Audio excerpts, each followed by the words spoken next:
How's it going? Welcome to the stream. We're going to be hanging out, talking some Star Wars. Let me make sure everything is working here.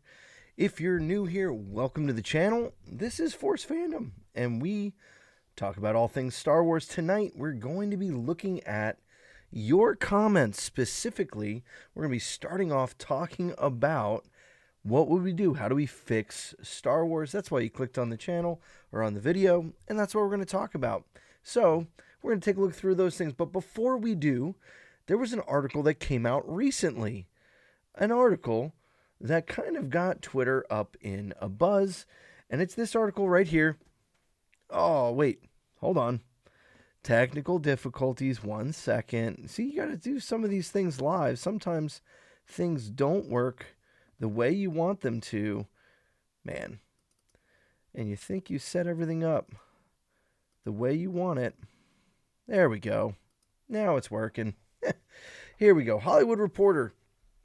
New article came out and everyone was talking about it on Twitter. And I think it's going to set up this conversation really well that we're going to talk about.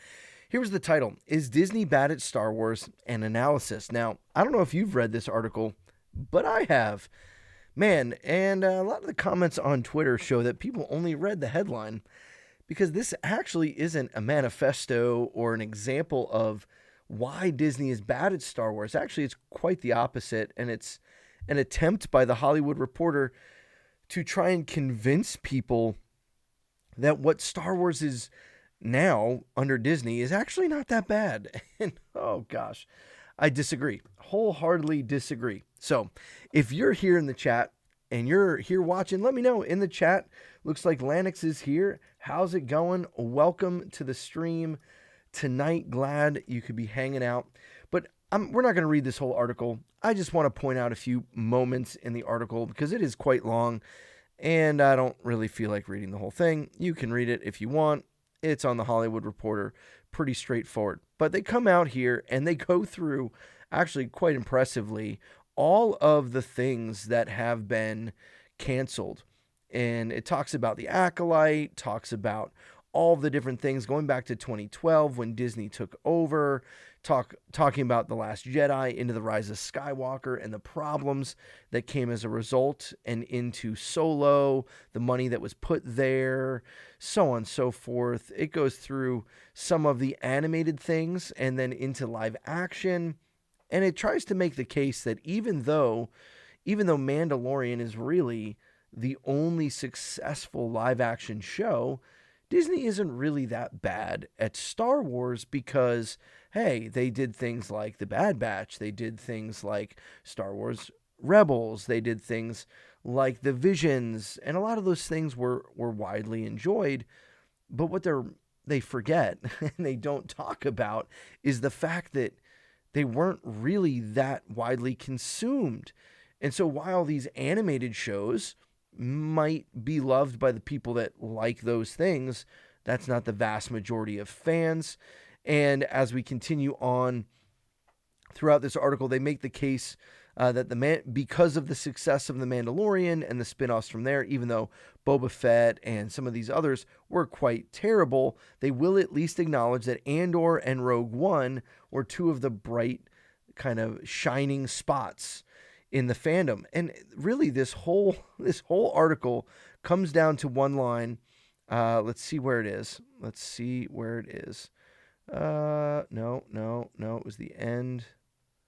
I had it highlighted, but I think I clicked off. Where is it? I mean, this is quite a long article, guys. It says, is Disney bad at Star Wars? On balance, no. Like, what does that even mean? No, Disney is bad at Star Wars. And here's the last line. It's right here. A lot of the online uproar is a sign audiences are at least still very engaged and care about this franchise. A truer sign of failure would be apathy and disinterest. I think that's absolute ridiculousness. A truer sign of failure would be apathy and disinterest. I don't think they're paying attention. I mean, I see in the comments here on a lot of the videos, a lot of folks are apathetic and disinterested because of what Disney has done, because of the state of Star Wars today. Just because there are still passionate fans that want good Star Wars doesn't mean Disney hasn't failed. And I think everyone can agree, even if you enjoyed the sequel trilogy, which I overwhelmingly did not. There are pieces and parts that I can look at and enjoy. Some things were visually stunning, but as a story as a whole, it completely failed. And then you see some of the shows that have come out that have just not been up to par, have not been good enough. So Disney is failing. If they weren't failing, they wouldn't have all these canceled shows. They wouldn't have all these things that they announce that they never come back to because they're afraid to make it, whatever it might be. So, I mean, the online uproar is a sign audiences are at least still very engaged and care about this franchise. That might be true. But it's not any kind of hopeful sign. And so we're going to take a look at how to fix Star Wars. And I did a video about this not that long ago. And the title of that video was how I would fix Star Wars. And tonight we're going to look at how some of you would fix Star Wars. Well, mainly one comment that I thought was a really helpful comment and a helpful way of laying out the perspective of how to go forward with this. And then we're going to take a look at some comments from some other videos, but particularly this one, and it's coming from Ben Bamboo. Even though that's not what his tag will say at the top, that is exactly what he would like to be called. And we're going to take a look at his 12-step plan. And it doesn't start with admitting you have a problem, but instead it starts with where I think a lot of folks would like to start with, which is to fire Kathleen Kennedy.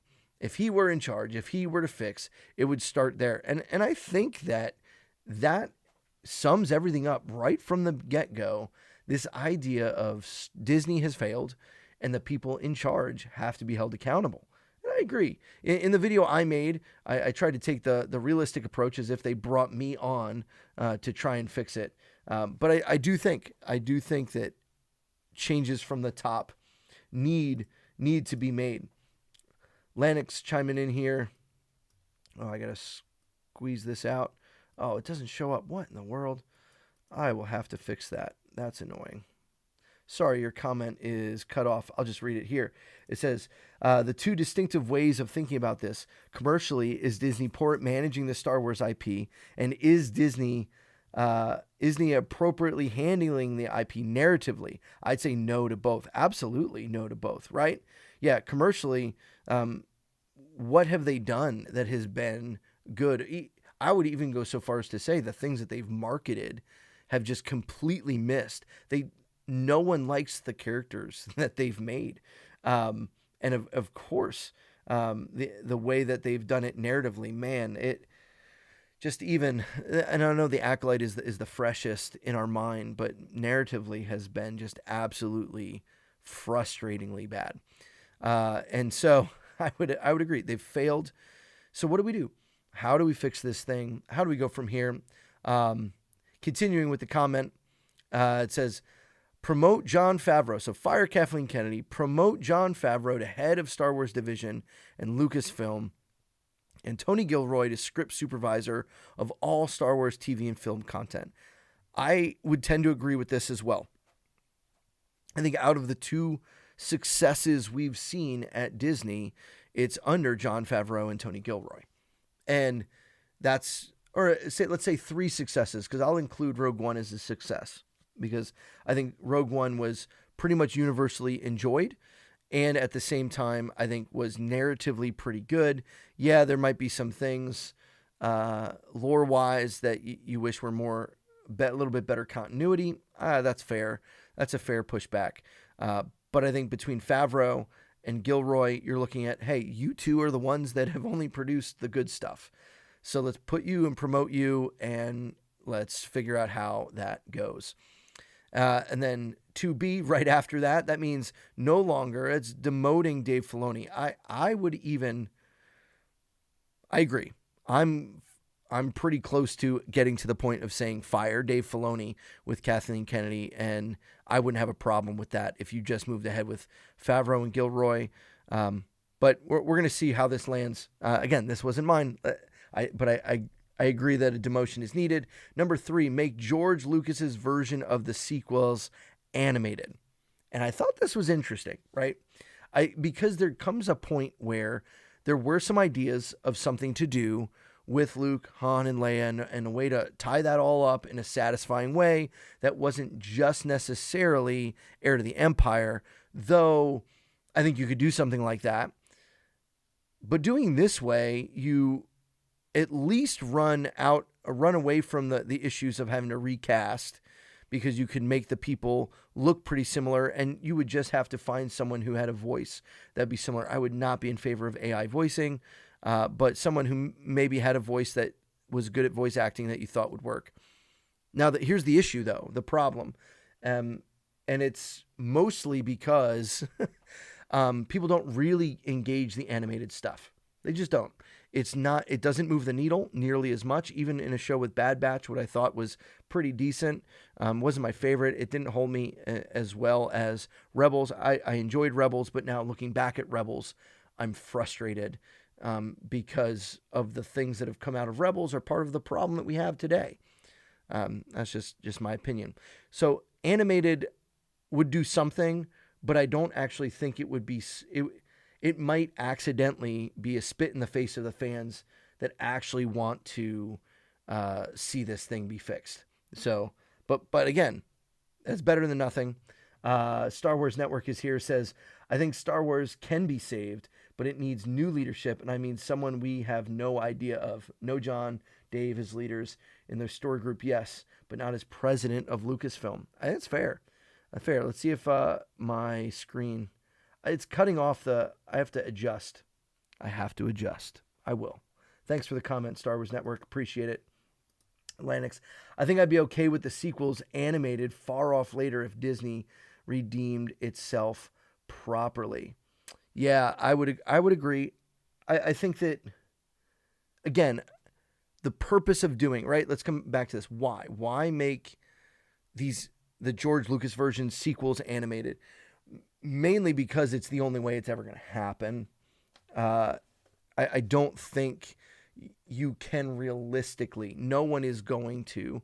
Though, if you had full control, I would maybe retcon and just delete them off of streaming and just delete the current sequel trilogy and do it again.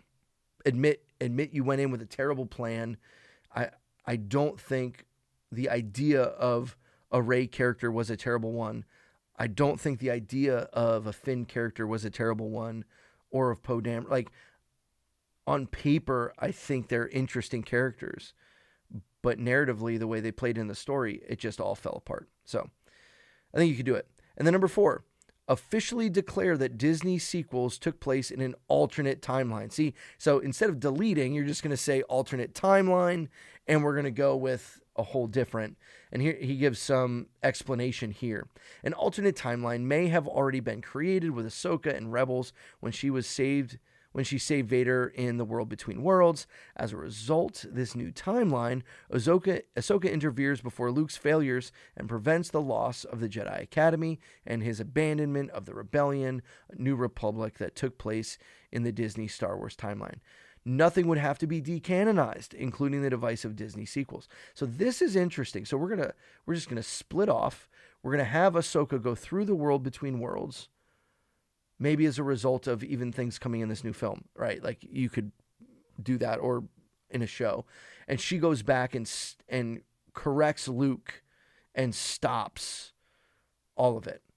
Stops it. That's interesting. I think that's a way to, right? Like, try to right the ship by moving forward without just being inflammatory, and at least giving it a solution, right? That's what I appreciated about this. It was a well thought out comment and solution. And I'll be honest, I try to read all your comments. Some of the last videos have gotten a lot of comments. I can't keep up with them all, but I'm interested. and I really thought this was interesting. At least a way to give it a shot, right? And then it says, bring Favreau, Lucas, Gilroy, and Filoni together to come up with treatments for the next 2 trilogies.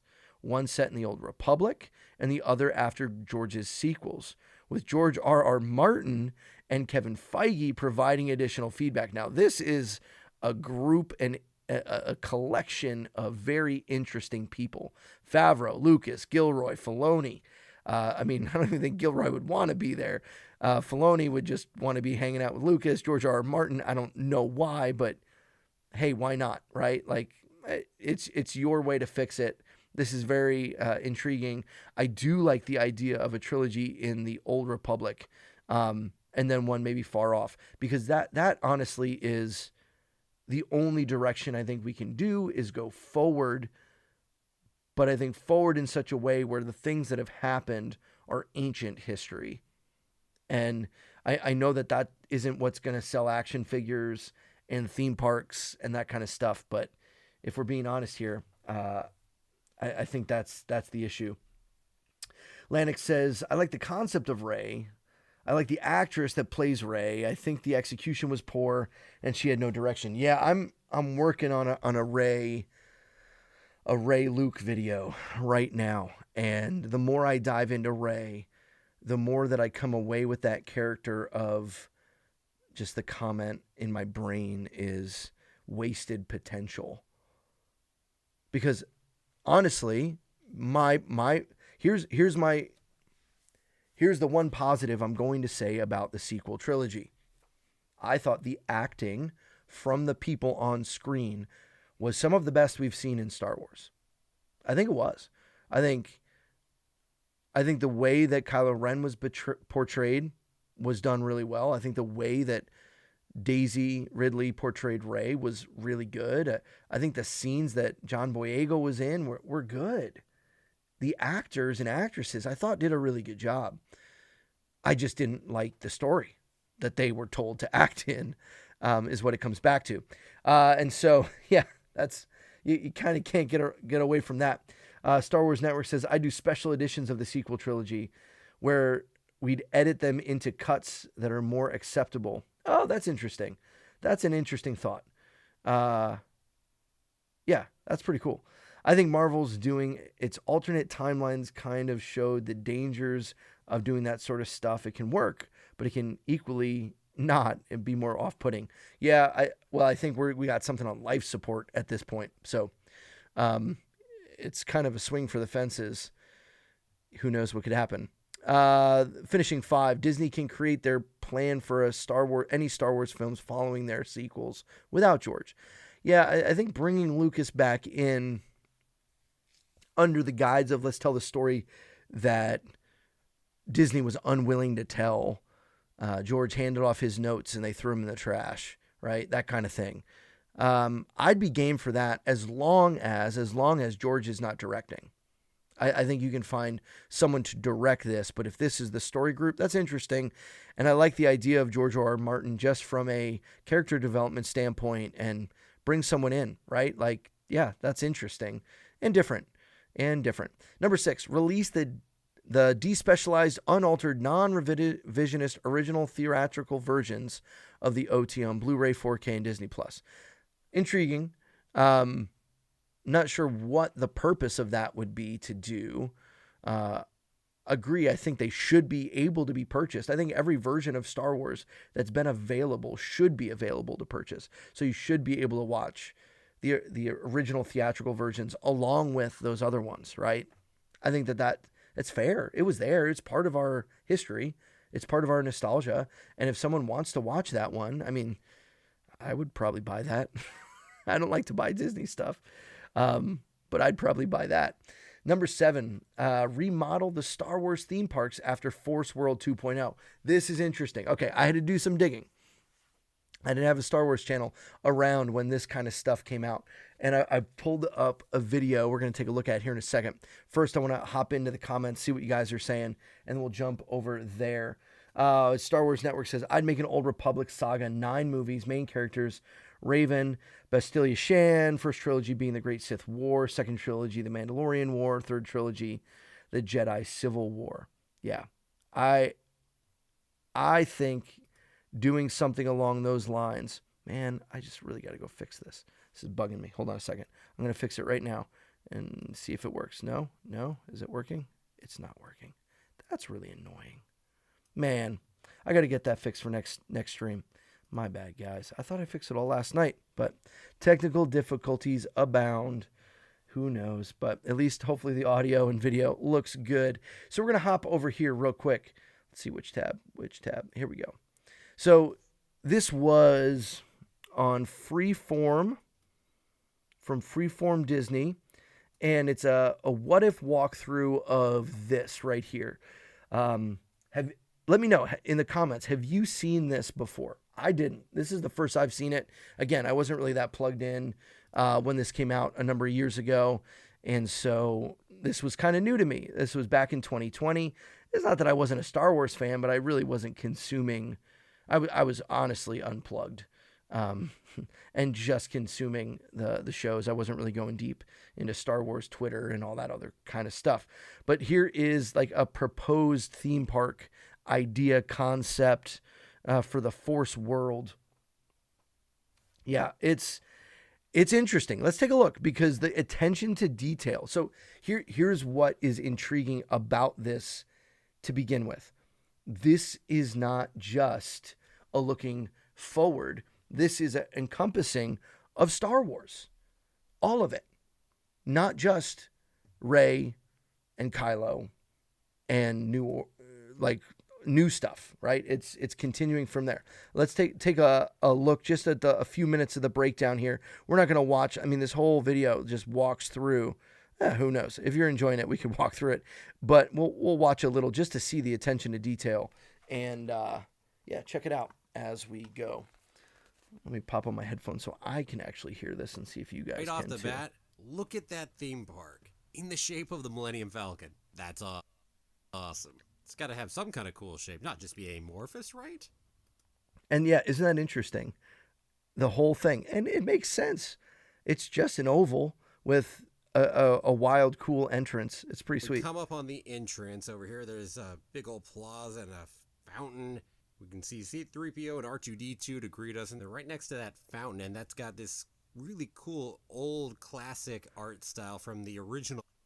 Yeah, classic art style. It's right here. There it is, right? That's pretty sweet. I think that's pretty sweet.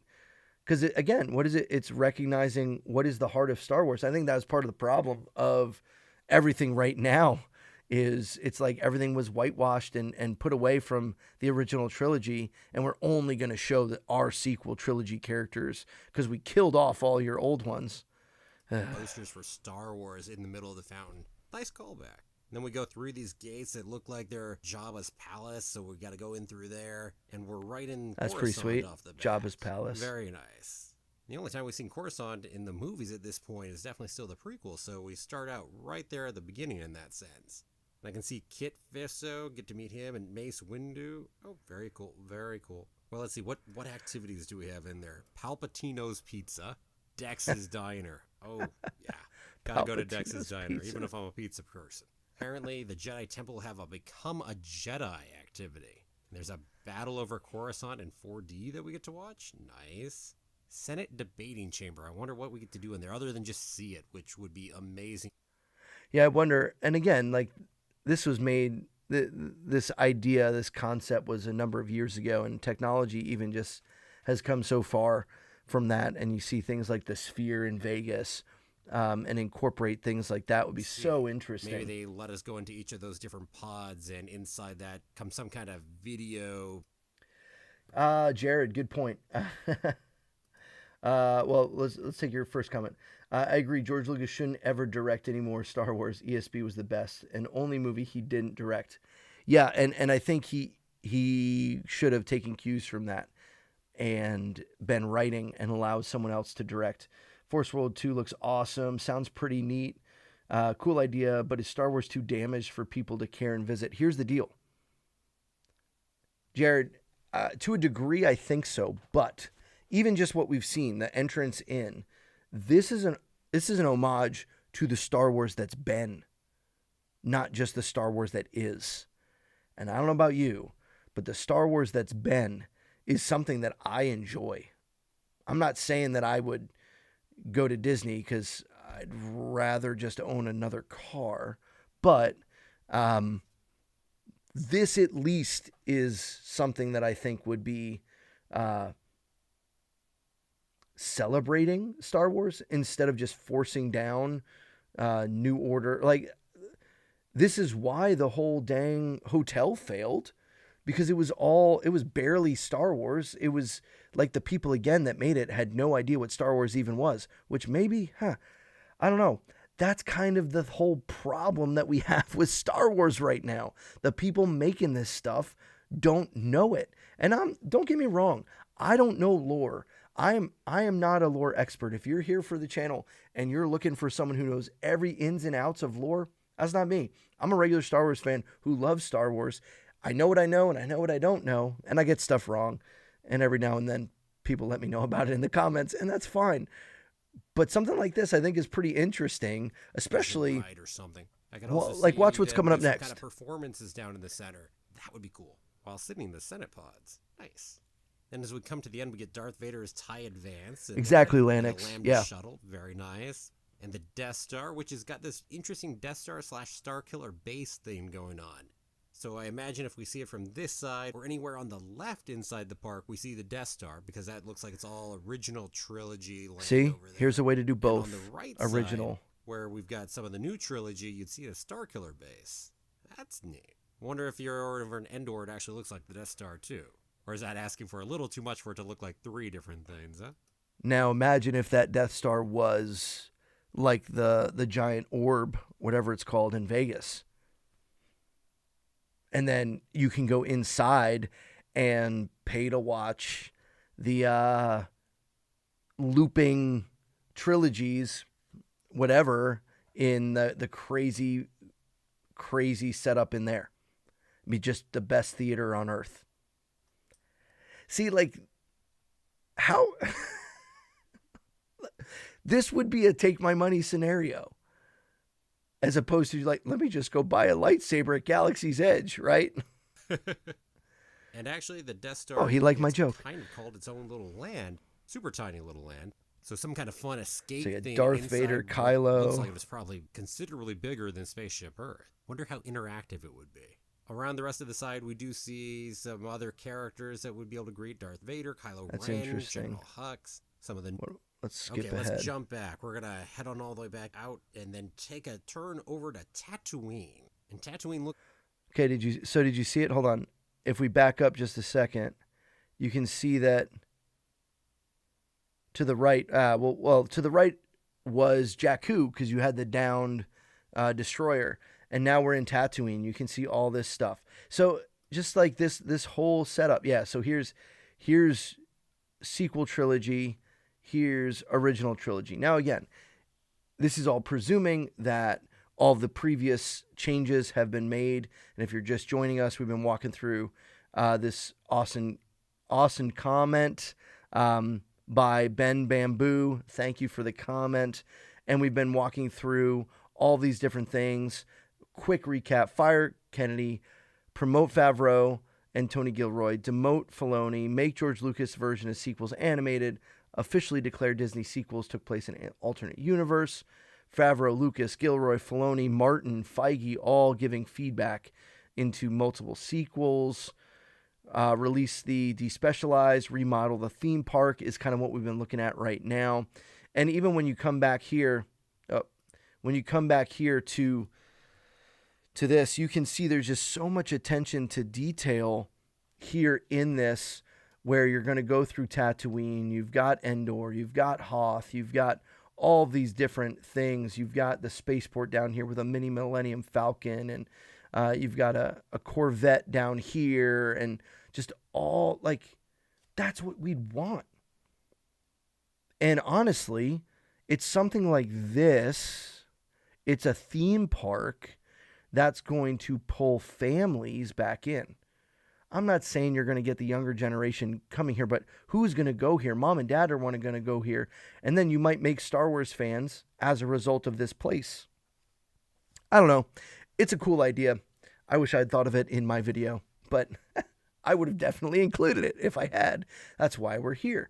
So, remodel Star Wars theme park. 8, continue Legends material. Yeah, I think this was one of the issues that we saw early on with Disney, is when they really just put a stamp. And for most people, we didn't necessarily consider Legends material canon, but Disney really wanted to make sure, like, hey, everything we do is real and all this other stuff isn't real.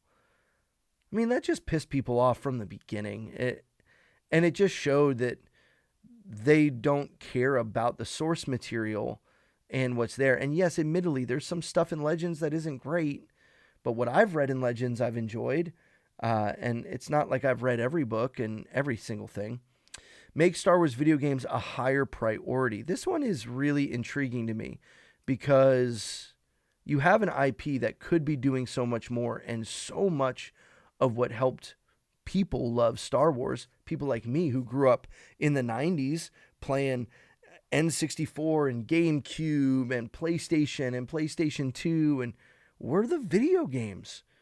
And the video games we're getting today are just not there. And part of the issue is the way that games are made now, that it's really not under Lucas Games the way it was, with the way they had control. And was every game good? No, not every game was good, but definitely a higher priority, and especially if you want to engage the next generation. But the problem is, this is only going to work if you actually get this number 5 with these other sequels, because then you could reboot the Old Republic as video games after those sequels, so on and so forth, right?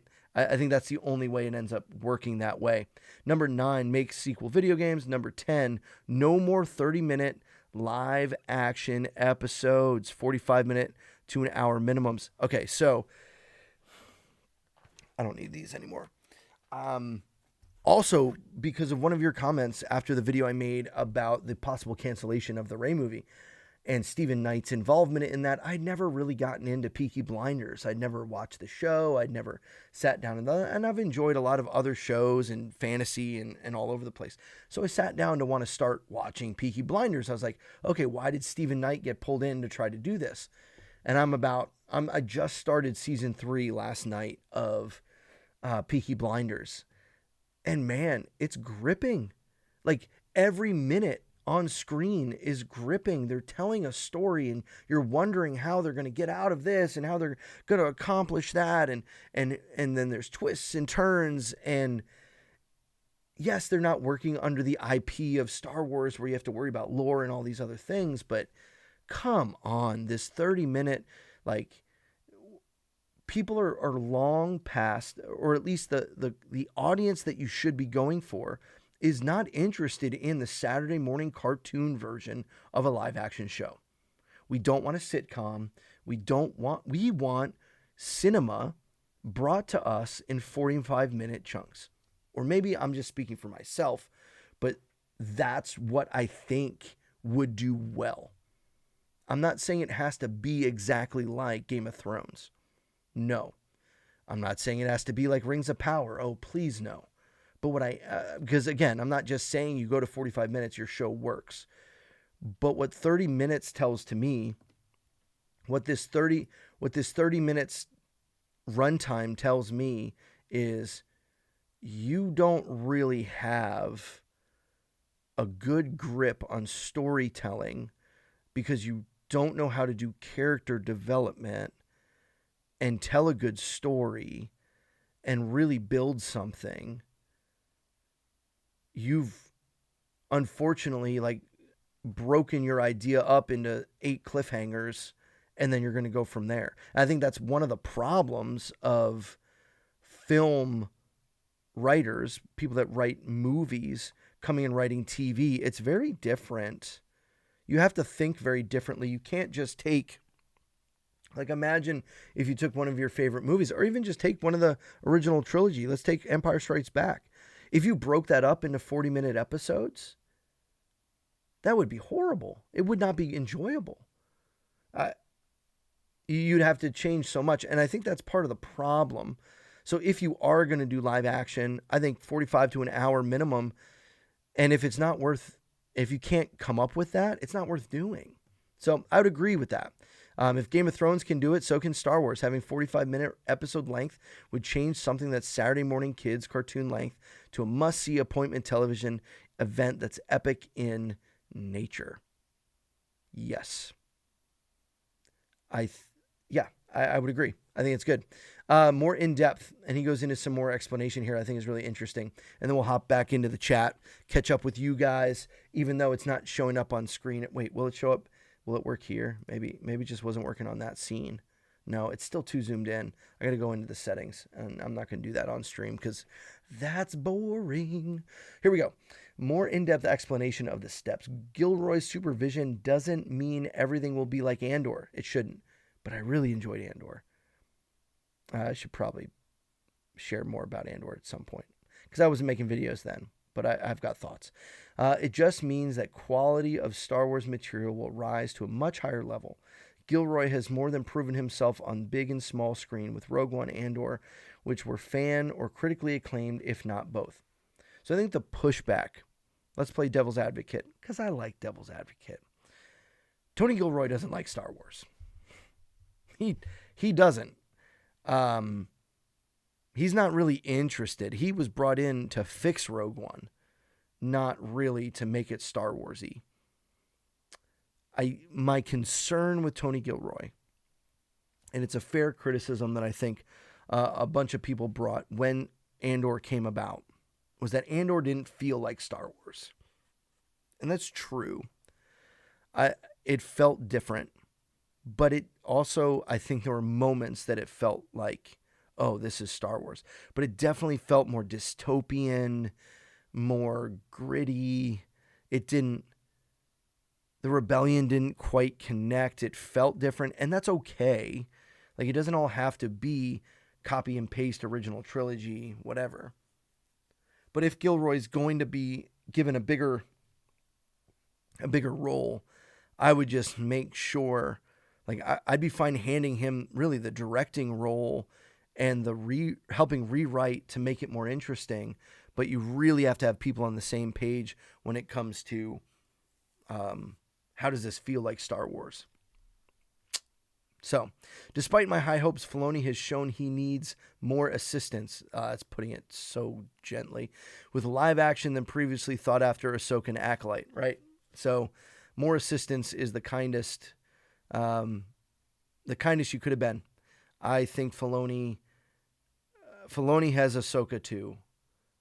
And if Ahsoka 2 is yet again another animated show turned into live action, because that's what it felt like, that's what it was written like, then we got nothing. Dave has to go.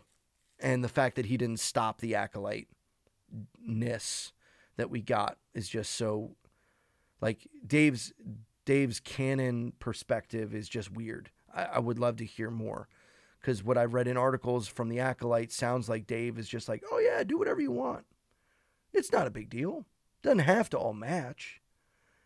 To an extent, you're right, but when you're in the 1,000 years that you're not supposed to hear anything from the Sith, and that whole 1,000 years is the whole freaking reason the Jedi are so complacent in the prequels, come on. It was flawed from the beginning, which stinks, because I think that the idea of investigating that Acolyte Sith apprentice perspective is intriguing. So he should no longer be the chief creative officer, although he could still be a lead story creative. Oh, maybe. I think he's gone with Kathleen Kennedy in my perspective, but this is yours, so I'm interested. That's fine. He would be in charge of stating what some, but not all, of the character settings, eras, canon, and stories that are being told would be. Oh, my brain is blanking. Help me out, chat. Who voices Darth Maul? Sam Witwer. That's it. I'd just replace Dave with Sam. I think Sam has a firmer grip on canon, and he got the job because he noticed a continuity error that they all forgot about. So I think that's interesting. Gilroy would be the sole lead in finalizing Star Wars film and TV scripts. That's interesting. Okay. And in charge of a character dialogue and character arcs in the stories being told. This I agree with. But he and others can still suggest any story features, character settings, eras that Filoni advises on. I think there's just a lot of cooks in the kitchen in this version, but it's got to be better than what we have right now, right? Favreau would have the final say in any disagreements. With Kennedy at the helm, Star Wars will never be what it should be, and she's proven that over the decade plus she has had her chance. Now it's time for another to have theirs. Favreau must inherit all of her and some of Dave's creative duties. That's even if he wants to. Greenlighting or rejecting story pitches, creative guidance, hiring, firing other creatives, provide the overall vision of Star Wars, and Kennedy must immediately be barred from any and all creative input, let alone final decisions, well, especially if she's fired. Until she's let go outright, her duties must be relegated only to facilitating Favreau's direction and Gilroy's quality control. And then we went back and forth in the comments, and I just want to add a few more things. I've shared the illustration, and he says, here's the last step. Make a live action, and this was, I would love your input here, chat. What do you think about this? And maybe help me figure it out, because and Ben, if you're here, chime in, please. But make a live action anthology series for Disney Plus that can jump from any character or characters in any era for any number of episodes. So it sounds like what he's saying is, hey, if we've got a character and a story we want to tell, we're just going to do that for as many arcs or stories as we have for that character. In a vacuum, that sounds great. I'm not quite sure how to pull that all together. Here's some of the ideas he gives. So it allowed the series the freedom to do things like 5-episode arc on young Palpatine. 3-episode arc on young Yoda. 2-episode arc of a random group of bounty hunters on a dangerous mission. 1 episode on Jedi Knights in the Old Republic or another mission. 4 episodes of Vader hunting Jedi. More adventures of Luke, Leia, and Han. More stories of main fringe characters from the OT. Prequels. Expanded universe, books, comics, video games, boards, etc. More stories from other Legends material. I like the idea. Like, I'm just picturing it. So, you want to tell a story. The only thing, again, I know this is all a what-if universe that we're creating that's our own. But let's tie it to reality just a little bit. How feasible really would it be to do something like this? I guess in the because of the volume, it's so doable. I don't love the volume for other reasons. Maybe that's a different conversation. I think it ruins some of it. It feels not real. I know this isn't real, but you know what I mean. So from that standpoint, you could do a lot because of that. I'm just trying to think.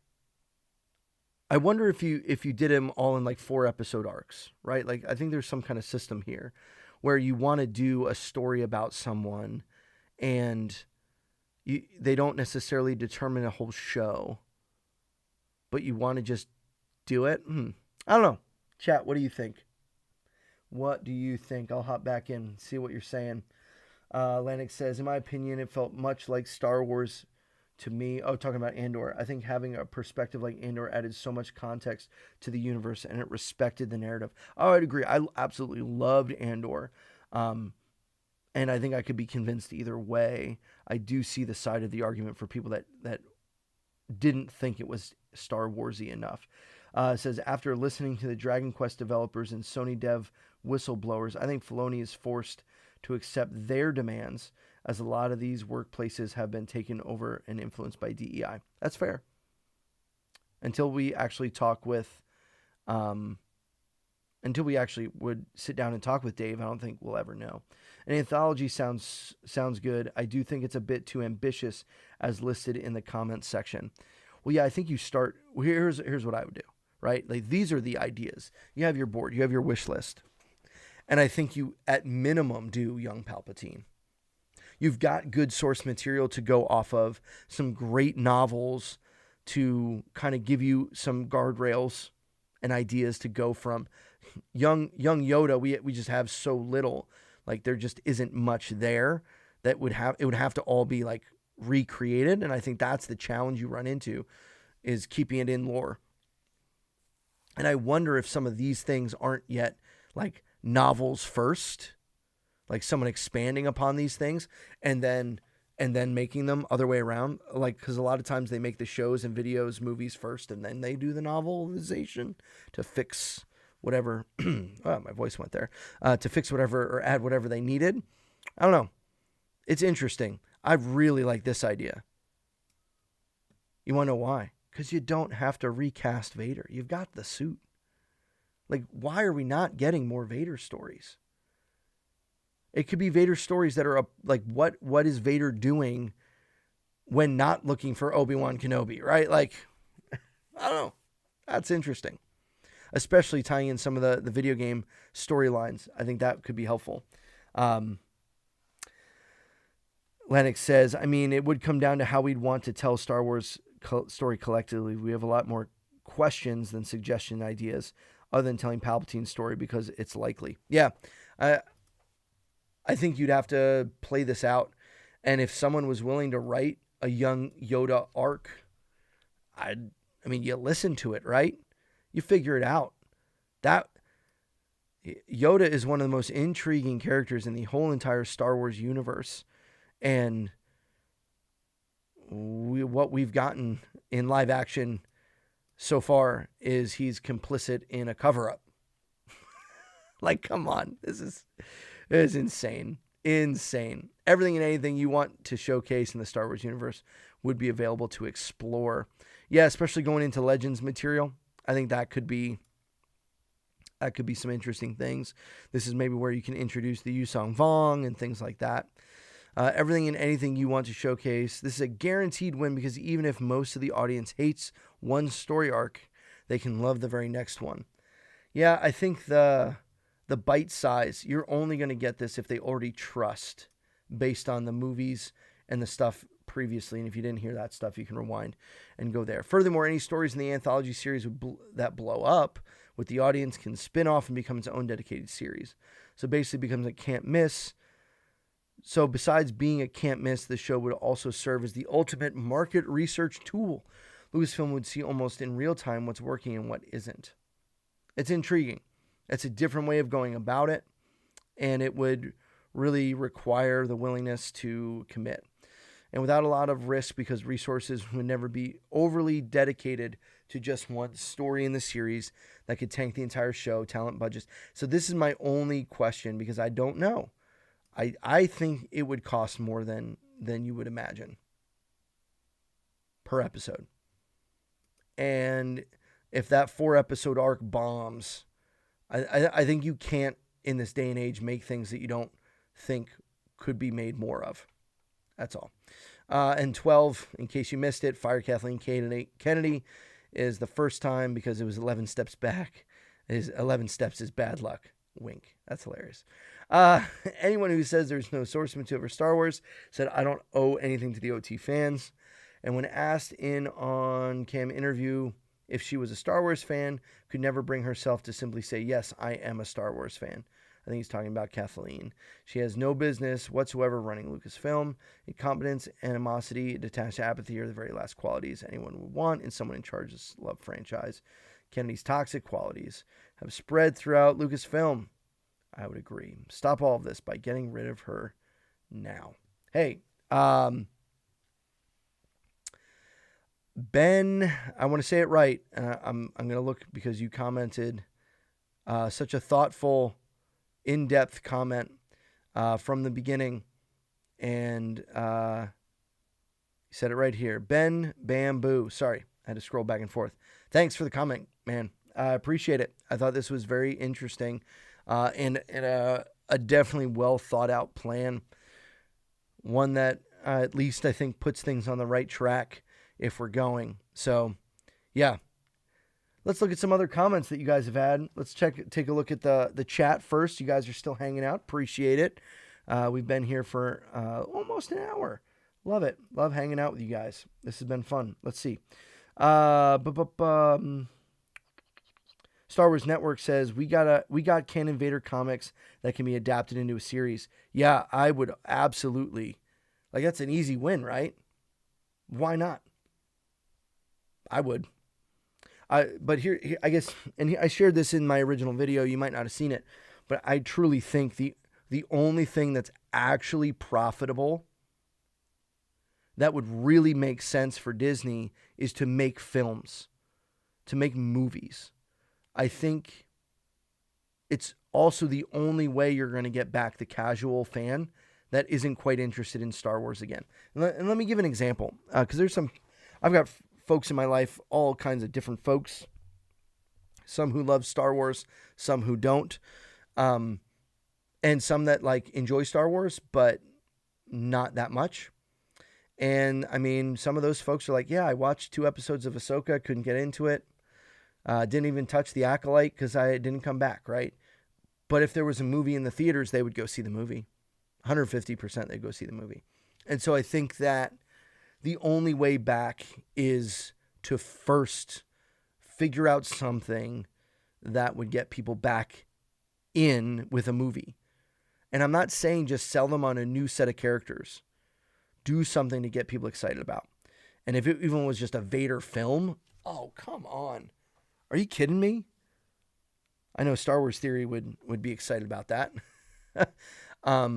But even if it was just a full-length feature film on Vader, sign me up. I'm in. And why not? But only if these other steps have been done first, right? So yeah, I think that there's so much in the comments to look at. Kathleen Kennedy gets demoted. Next person takes charge. Next day comes out, says, hey, sequels no longer canon. We're revisiting and retelling the stories. I mean, it's possible. I don't know that I think the alternate timeline is the simplest answer. And the path of least resistance. It's either that or just come out, admit you had no plan. Like, Kathleen Kennedy would earn so much respect from me. It doesn't have much right now, but would earn so much respect if on her last day she said, sorry, we botched the sequels. We didn't have a plan. It came out not like we intended or hoped, but it's what happened. Bye. That's the truth. That's the truth. Just be honest. Just be honest. We just need a direction. See, I missed your comment above. How about no more live action shows at all? I did miss that. Thank you, Jared. You're right on, man. I agree. I think the need to sell Disney Plus to audiences continually is part of the problem. And also, it's hard. How think about this. How many horrible shows are there? I mean, there's bad movies too. I think it's harder to make a really good show than it is to make a really good movie. There's more movies that stick out in my mind as things I love than there are TV shows. And I go back and rewatch movies way more than I go back and rewatch whole shows. Now, there's been a few shows that I've gone back to and probably watched the second time, but not like 4 or 5, not 10. So I think you're right. I would agree. I think fixing and getting the movie right, and I have no hope that that's what's going to happen. But hey, we can dream, right? Movies are going to be the biggest fan and money generators. Series keeps them entertained. Not to say fans aren't made from series, but going to be a movie night to see Star Wars is special. Yeah, quality over quantity. And this is also why in the original video, I'm not just going to give you all the points. You can go back and watch it. In my original video, quality over quantity is what I mentioned, but I also said, like, we need to be so dang picky about the storylines. And you need, I mean, and I use the analogy of like a pretty girl on Tinder, right? Like, you're being choosy. You're not just swiping right. You're not just swiping for everyone. You're being picky. But I'll make it more honest. Like, there's tons of video ideas that I have, and I've got a list of video ideas, and probably 90% of the video ideas I have, I will never make because they're not good ideas. It would just be content for content's sake. And I don't want my channel to be content for content's sake. I don't want to just roll out a video. And I've done a few that I've like, I probably shouldn't have done that one. I didn't really love the idea. And honestly, those are the videos that don't get views. Why? Because I don't really care about it. And you see through it as an audience. You're like, he's just making a video to talk about what everyone else is talking about. And that's the same thing Star Wars is doing. They're just making content. So changing out for these, taking the time to make a really good movie. Yeah. A Vader film. I'm telling you, Lucasfilm, make a Vader film. You can do that and not touch anything. You can just say, let's forget about the sequels for a minute. Let's forget about everything and just make a Vader film. You don't have to worry about bringing in Ahsoka and this and that. And if you wanted to do in that Vader film flashback scenes or something with Obi-Wan and Hayden Christensen, go for it. Go for it. Even if it just be in dreams that are taunting Vader. Come on. It'd be so interesting. I think that would be, but again, they're not going to do that. It says quality over quantity, or we just shorten the shows to 4 to 5 episodes. Yeah. Welcome, Jimbo. That's my buddy, JB Kroger. I will say yes to 4 to 5 episodes if you're really going for an hour. Like, do a limited series. I think 6 is a good limited series. Was it True Detective was 6 episodes? I think you could tell a good story. The problem is in these TV shows, they're putting in such garbage and junk and filler in such short shows. And I'm like, have you no ideas? Like, there's no development of characters. Like, even Ahsoka, like that show, the pacing on the Ahsoka show was so off. And there were just whole episodes of just like, really? This is it? We got no development of Thrawn in that show at all. And what we saw of him was just stupid. I mean, you could have spent a whole 2-3 episode arc on him alone and it'd be interesting. Yeah, I don't know. I think if you're going to go the limited series route, you might as well just make it a movie. But who knows? How about in a year, 1 movie, December, 1 live action series, May, 1 animated series, September. Yeah, Star Wars Network. I think that's, I'll throw you up there because I like to comment, but it's so big. It's frustrating. Wait, if I zoom out here, will that make it better? I tried it. Let's see if this fixes it. Nope, still huge. It's just small for me now. Yeah, I don't know. I wouldn't lock myself into that. I think one of the problem of video games and movies and all this stuff is that they have deadlines that they have to meet. And sometimes creativity doesn't work like that. But I think that's a good rubric to start with. 1 movie a year, or I would even do 1 movie every 2 years. Right? Don't force it. But every 2 years a movie, 1 action and 1 live action season of something a year. I want less content and I just want good. Like, I'd right now go back and rewatch Andor. I enjoyed it that much. Just make it really good. Make it really good. I think we good. 1 good movie with Vader going beast mode, please. Yes. I don't even need beast mode right away. But him hunting Jedi? Come on. I think it'd be great. Throw Cal Kestis in that movie. I'd be fine with that.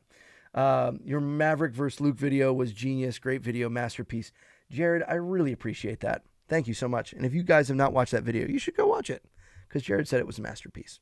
So I really enjoy videos like that. They just take a lot of time.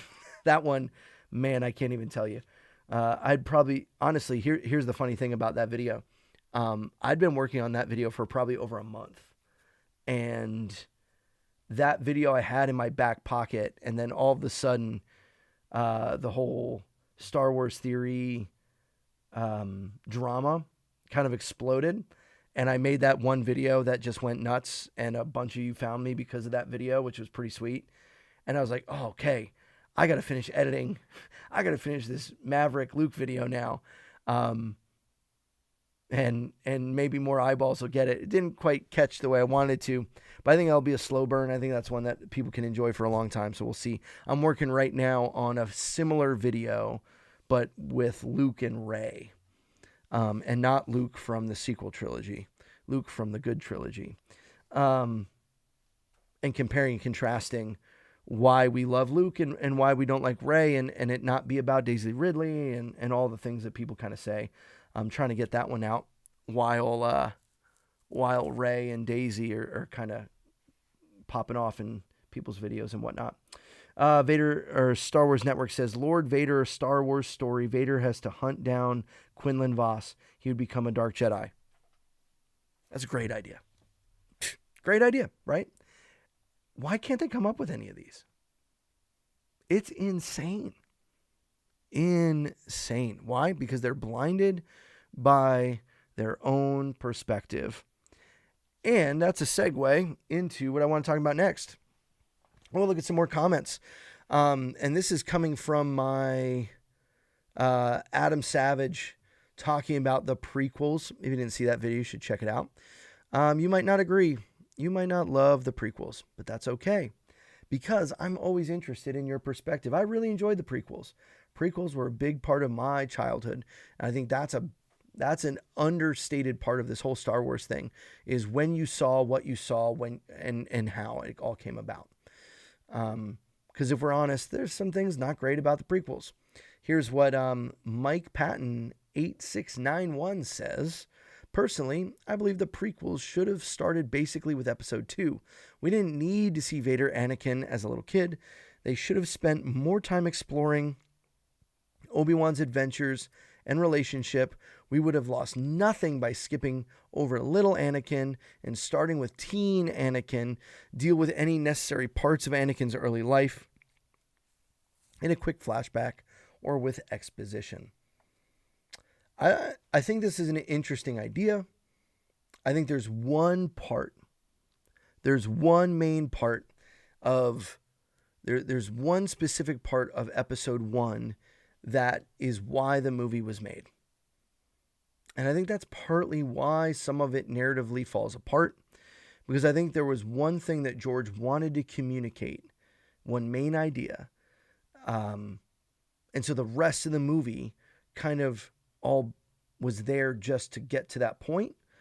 And there were points where things like Jar Jar and Young Annie and different things like that I think were not great. And it's, the pod racing. Hey, we got some decent video games as a result. If you think you know what I mean, comment down below. What do you think I'm talking about? What was the one thing George wanted to get across, at least in my perspective, as a result of episode 1? Why was that film made? Mike here is making the case that there was nothing we needed in episode 1. And to a degree, I guess I could go with this one exception, because I think that episode 1 was a story that didn't necessarily need to be told. I kind of agree with that. I would even say there's parts of episode 2. I think you could have made episode 2 and 1 into one good movie.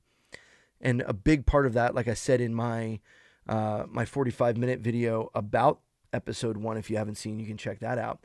And it's what Lanix said right here. I think, he said, I think without Kid Anakin, the rest of it has less of emotional impact.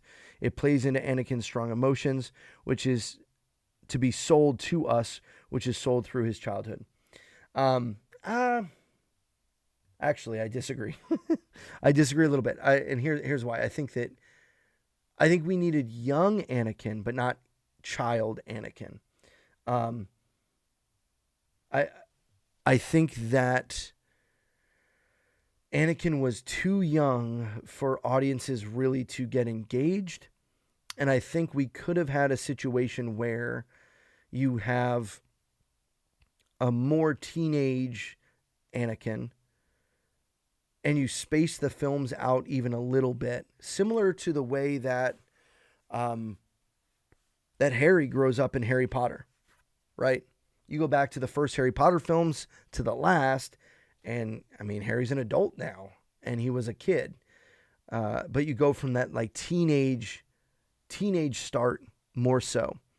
But I think the main thing that was needed about episode 1 was, and Jim said it here, it was the Duel of the Fates. It was Duel of the Fates. It was I think that even was, maybe I'm wrong again, I'm bad with lore and remembering stuff. Wasn't that the original title of the film, and then it was changed to Phantom Menace? I might be wrong. You can correct me. But here's why. Because it's in that battle between Maul and Qui-Gon, that the fate of Anakin is solidified. That the fate of Anakin in that moment, because now Anakin is not going to be trained by his father figure. He's never going to look at Obi-Wan as a father figure. And I think you see that throughout the prequels, through Attack of the Clones and Revenge of the Sith, that Anakin, while respecting Obi-Wan, does not look at him as the father he didn't have. They're more brothers, maybe uncle, right? And I think that one storyline, and I can't remember if George had been, I can't remember if George had been quoted saying this. I don't remember where I heard it. Maybe it was Sam Witwer, maybe somewhere, but I'll put it in my own words, so it'll be mine now. Haha. But I think Qui-Gon dying, and now Obi-Wan being forced to train Anakin, put Anakin on a path to the dark side. What do I mean by that? I think Qui-Gon would have been the master Anakin needed. I think Qui-Gon would have pushed back more on the Council for the way that the Jedi Council treated Anakin. The way that they dismissed his dreams and visions about his mother. The way they kind of forced him into a situation with Padme. And so I think George really wanted to tell that story of the one that was connected most with Anakin, because it's not Obi-Wan that's really connected with Anakin. It's Qui-Gon. Qui-Gon's the one who meets him. Qui-Gon's the one that first walks in and sees him and talks with him and trusts him enough to run the pod racer, and the one who gets him out of slavery. And it's Qui-Gon. And Qui-Gon's gone. And Qui-Gon no longer is there to train Anakin. And so there is a loss of innocence, I would agree, to a degree. Hey, he's here. Welcome. Ben, thanks for being here, man. Your comment was awesome. We're talking about episode 1 right now. But if you're just getting here, you can rewind back and see all the stuff we talked about. So I think George wanted to tell that story of loss, of Qui-Gon dying, of Obi-Wan being forced into that role to train Luke. Now, yeah, I think you had to get there at some point. I think you had to, because obviously the way that we have Obi-Wan portrayed in the original trilogy, but I don't know that you had to rush it the way that it was. I think you could have done an episode 1-2 kind of mashup. And maybe that would be interesting if someone wants to do that edit, right? What would it be if you made episode 1 and 2 into one film? Patterson, if you're watching, make a Patterson cut of episode 1 and 2 combined. I don't know. I don't even know if it's possible. But I think that that's why episode 1 needed to be told in George's mind. But also why I think it wasn't great in the essence of, like, why was Anakin at that final battle. And I won't spoil too much, but it really bugged me the way that Anakin was handled in that film. Even though I still love Phantom Menace, I actually enjoy it way more than Attack of the Clones. But that's just me. Yeah, man, no problem.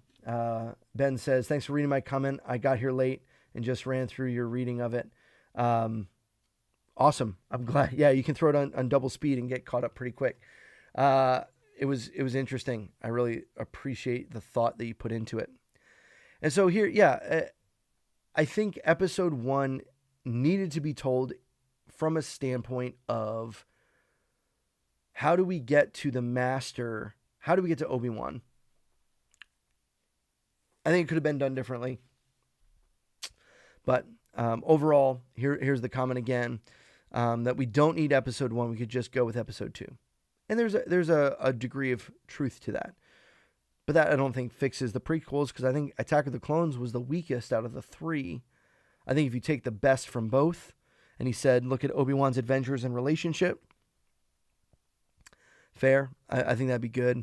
Yeah, and maybe I should make a what if episode of what if Qui-Gon survived, because I actually believe that if Qui-Gon had trained Anakin,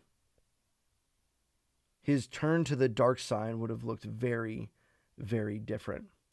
Hey, Planet X, thanks for the super chat, man. Really appreciate it.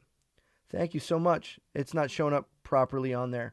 But if you have got a question, would love to answer any and all questions. I got a few more comments we can look through. Was Sith Jar Jar really the original plan? Yo, I hope not. That's so dumb. I'm sorry. There's an element of interesting Sith Jar Jar, right? There's an element of that. But honestly, like, I don't know. There's a buddy of mine. He has a YouTube channel. He does tech reviews and stuff. You should check him out, John Adams Tech. But he's a good friend of mine. And he jokes all the time. You'll see him comment. You'll see the comment all the time. He'll just be like, Darth Jar Jar on random videos. Makes me laugh because it's also crazy. Planet X, awesome, man. I appreciate it. Thanks so much. I'm glad you're enjoying the commentary. Just hanging out, chatting Star Wars. Right now we're talking episode 1. It's bugging me. I really want to fix these comments. It'll be fixed for next time. You'll be able to see your comment on screen. Lannick says, I have to make a post elsewhere. My stance on the first movie. I like the conversation about Anakin and the first one a lot. 150 characters ain't going to do it justice, though. Yeah, please throw it under the video. If you go to my channel and click on my episode 1, throw it there, and I'll definitely take a look. But yeah, I think that there's elements of episode 1 that were a problem. And in that video, actually, I don't even remember everything I went through, but I think changing the age of Anakin is a big thing. You had a teenager, you get the teenage stuff, a little bit better acting, but also you get more intensity and maybe a little bit more believability with the pod racing, things like that. I think Jar Jar is just a problem. He's there just as a plot device. That's my issue. The humor and everything, it's just simply a plot device. That's all he is. And plot device only characters, right? Like, and, oh, sorry if you're wearing headphones, just punched you. Let's take the droids, for example, right? Because I think some people will look at C-3PO and R2-D2 and say, like, they're just there for comic relief. They're just there as plot devices. Yeah, but their characters were better developed. Like some of the scenes of them on Tatooine, and the struggles, and I mean there's emotion over those 3 movies that puts 3PO and R2-D2 in a different category. Now I don't love the idea that Anakin is the one that made made 3PO, and I don't love that. But it's okay. I can get past it. I think that though Jar Jar was just simply there to move along the story. And honestly, if you just take out the Jar Jar scenes, and honestly, the whole Gungan, everything like that, that whole part of it, just wasn't great narratively, but it still was Star Wars, and it was the first Star Wars I got to see in theaters as a kid. So there's something something to that.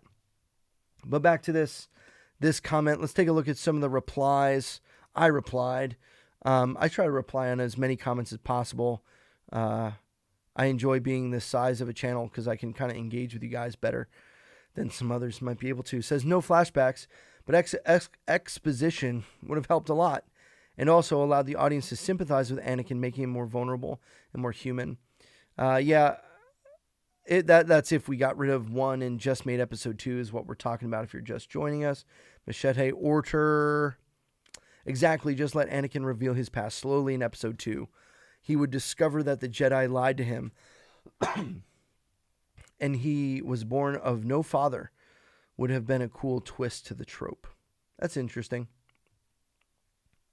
Though I'm not a huge fan of the flashback way of storytelling. Ben, I don't know. Yeah, I have not watched his Ahsoka yet. I want to. I'm not going to watch Obi-Wan because that show just makes me mad. And life's too short.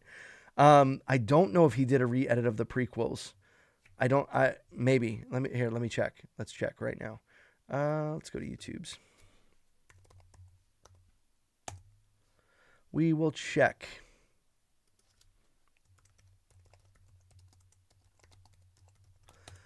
I hopped in on his video the other day when he was going back through, and he even said, I hate it when people watch my videos without my recaps without watching. Yeah, I popped in on the recap. Let's see. He did Obi-Wan Kenobi. I don't see. He did Red Moon. Nope. Here, let's see. Does he have a post? I'll just comment. Let's do it.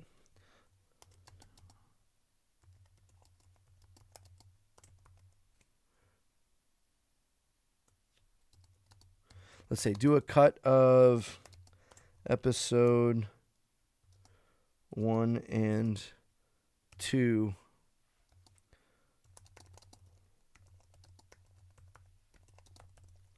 Go upvote it. Let's see if he does it. I'd be intrigued. I'm not going to take on that task. That's not happening. Yeah, back to here. I think part of the reason George wanted to go to the Phantom Menace was to set up the losing of Qui-Gon. We already talked about that. Becoming the master that Luke really needed. However, other than that, I would agree much of the rest of the world building that could have been let go of. I still think it's weird. Annie and Padme meeting that way, right? It'd be so different if he was a teenager. I can't get over that. I just can't get over that. There was another interesting quote, comment on this video. I want to see if I can find it. It was upvoted a decent amount. Let's see if I can find it. I should have pulled it up beforehand. It was in relation to George. I don't think I'm going to find it. There's too many good comments here. But it was something to the effect of George Lucas lost track of what 12-year-olds actually liked. And so the movie was made more for 7-year-olds than it was 12-year-olds. The slapstick comedy, Jar Jar Binks, Anakin being someone you could relate to. He had kids of his own about that age. And I would tend to agree. Like, it was kind of goofy, not in a way that I really loved and enjoyed. Let's see what you guys are saying in the comments. Ben says his trailer for Obi-Wan looked incredible. That show was really disappointing. Yeah. That show was frustrating. I would definitely watch his version of the prequels too. Yeah, I would too. How about an actual Sith show movie? Yeah. Dole Train, I'm in. We talked about earlier, what if they actually did a real Vader movie? Or you do a young Palpatine, Plagueis and Palpatine. You don't have to copy the novel exactly. I think you can go ahead. Ben says they should do a Tales of the Sith along with Tales of the Jedi Empire coming up. Yeah, but okay, unpopular opinion maybe, or popular, I don't know. And I got 20 minutes left. I got to get up really early tomorrow, so I can't stay up too late. Here's the deal. I think that if they're going to do something like that, I don't think animation is the way to go. I think if they do animation now, like it just doesn't move the needle enough. I know I said that earlier, but more this idea of maybe I'll buy into it if they're testing the market, see if it's something interesting. Tales of the Sith has the idea, right? But I don't know. Hell, I'd be down if even a Kylo movie, obviously revised property, get a good story. Yeah, I wouldn't hate it. But I think the only Kylo movie that would make sense would be an origin story, Kylo. And I don't think we're going to ever get that with Mark Hamill. So I don't think that'll happen. Oop. Just checking. I had a text message, making sure. It was not the wife. She should be asleep anyway. So here, another comment. This one from Issa. Oh man, I can't pronounce that. Well, I'll just show it to you. This was under what movie? What video was this? This was under the problem with Star Wars Marvelization video. Came out not that long ago. If you haven't seen it, check it out. But not right now. After this, right here. This reminds me, and I was talking about the mood shifting. Part of the problem of Marvel is they don't let anything get really that heavy. The loss of all of that in mood, and they shift quickly just to jokes and satire, and they don't let you sit in the pain. Like, even think, just there's so many examples in the Marvel universe, and then you go to, I think the clearest example of this, and I played this in my video, is when Han and Leia meet in the sequel trilogy, and you have 3PO. And yeah, it's a funny moment. It's funny. It undercut the whole scene. It really did. Just kind of missed it. But here's what he says. This reminds me of a sudden mood shift in Mulan when the soldiers are singing A Girl Worth Fighting For, and then they come across the landscape that was absolutely razed to the ground. And all the levity and laughter just ends. The dissonance between the moods created a strong emotional reaction, and the audience just had to sit through the uncomfortableness as the soldiers explore the ruins. These kind of moments happen in the MCU, but they are always undercut by any emotion by having a character make some quip or joke that ruins the mood. 100%. I think this is what Star Wars fell into in the sequel trilogy.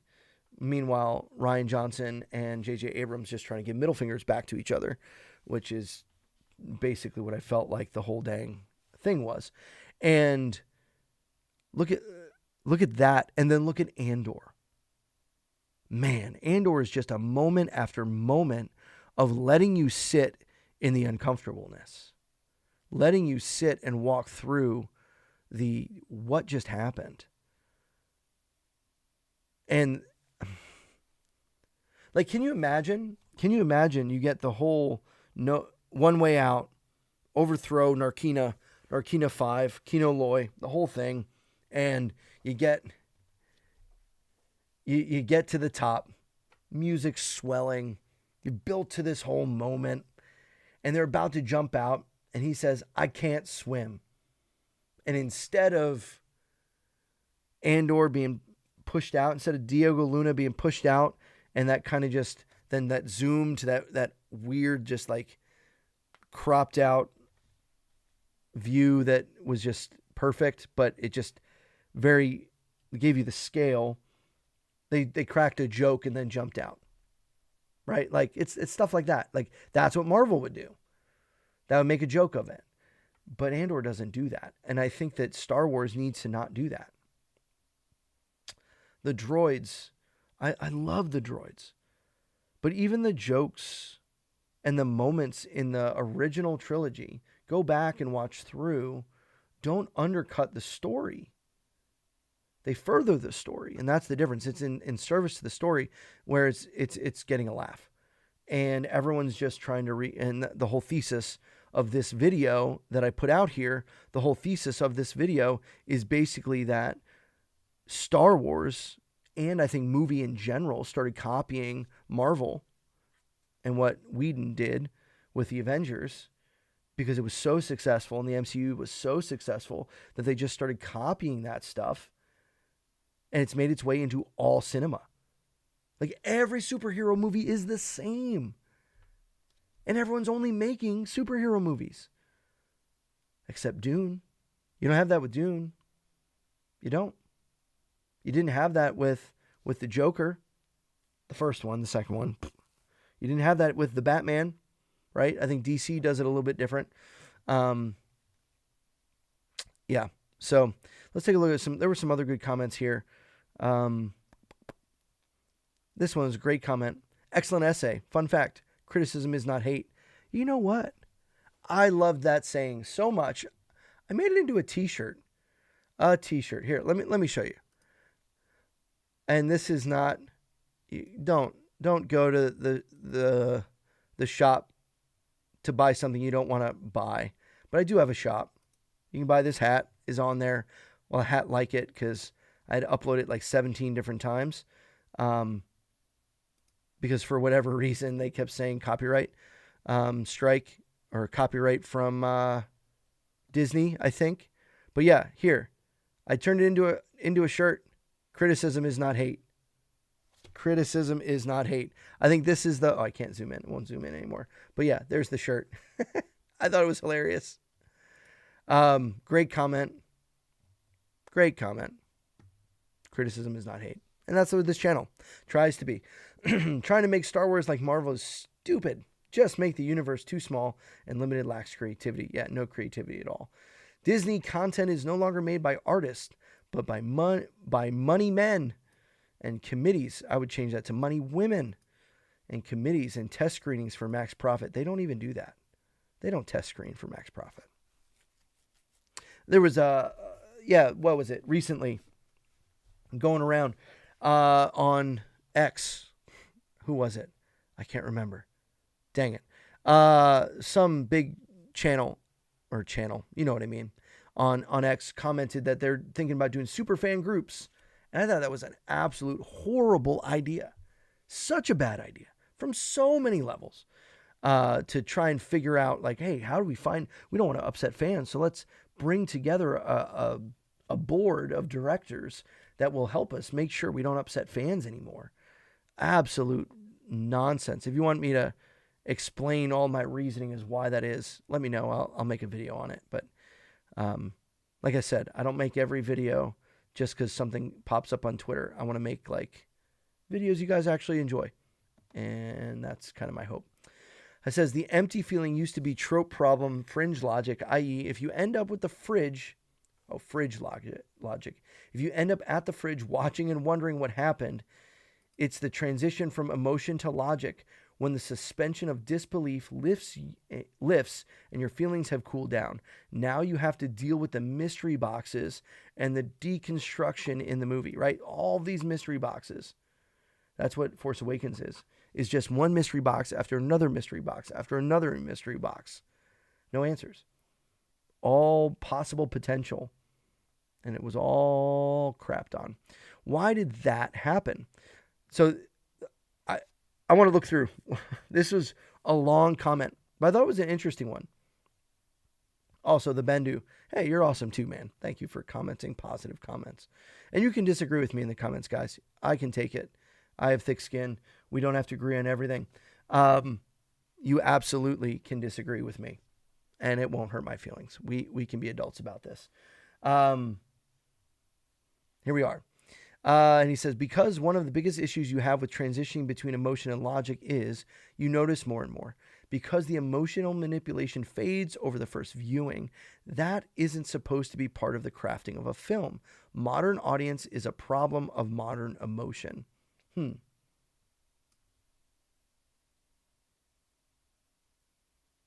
don't know.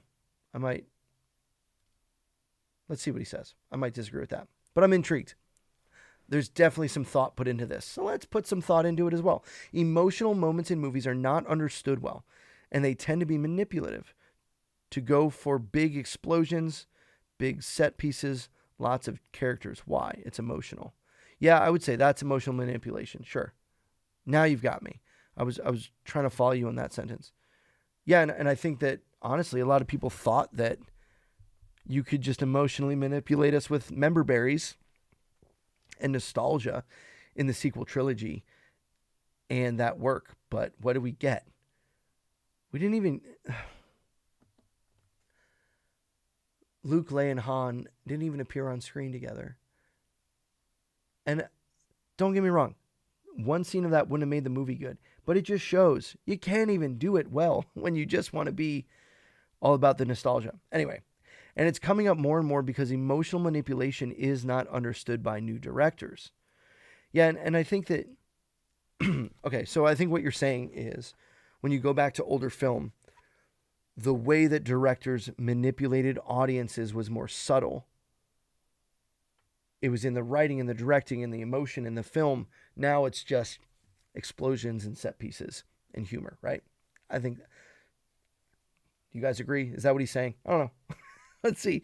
They include the Marvel levity and bathos. That's the fancy term, but we're just regular fans here because it's a familiar path, not because it's needed, but because its compulsion is a drive towards success. They want the success to rub off because audiences seem to want this snarky reflection. Do they, though? Do they? We laugh at the moment. But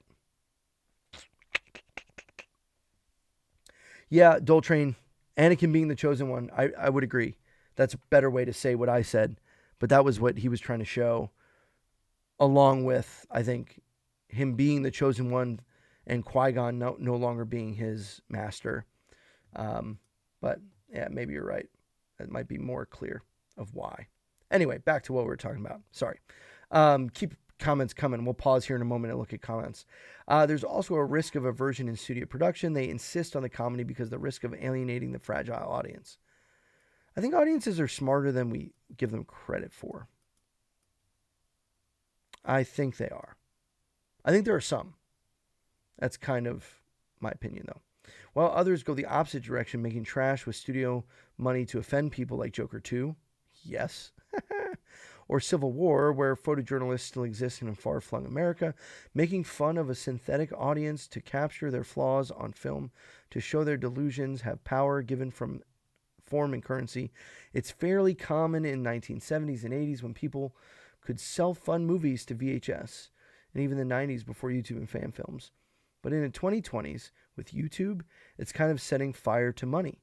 You can have your Rian Johnson Spurg out in private with lower funds and drive their own pet projects like Glass Onion with smaller groups and smaller budgets. And he keeps going on. Yeah, it's interesting. Interesting. I don't know if I have the voice left to read all this, but I do want to say, Tallyman, thanks for the comment. I didn't like it before. I'll give it a heart. Let's just say.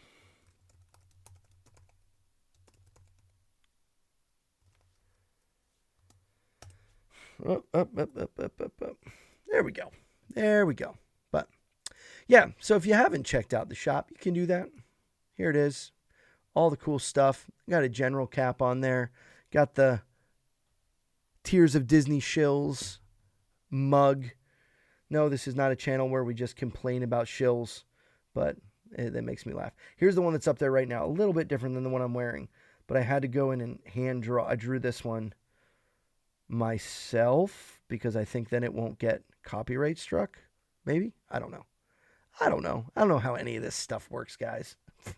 I'm just a guy in my basement making videos about Star Wars. So let's hop in the comments, see what you guys are saying. Question: instead of the poor attempts to make Rey special by making her a Skywalker Palpatine, dumb, by the way, if we must make her special bloodline-wise, would being a descendant of Shan, Satel Shan work?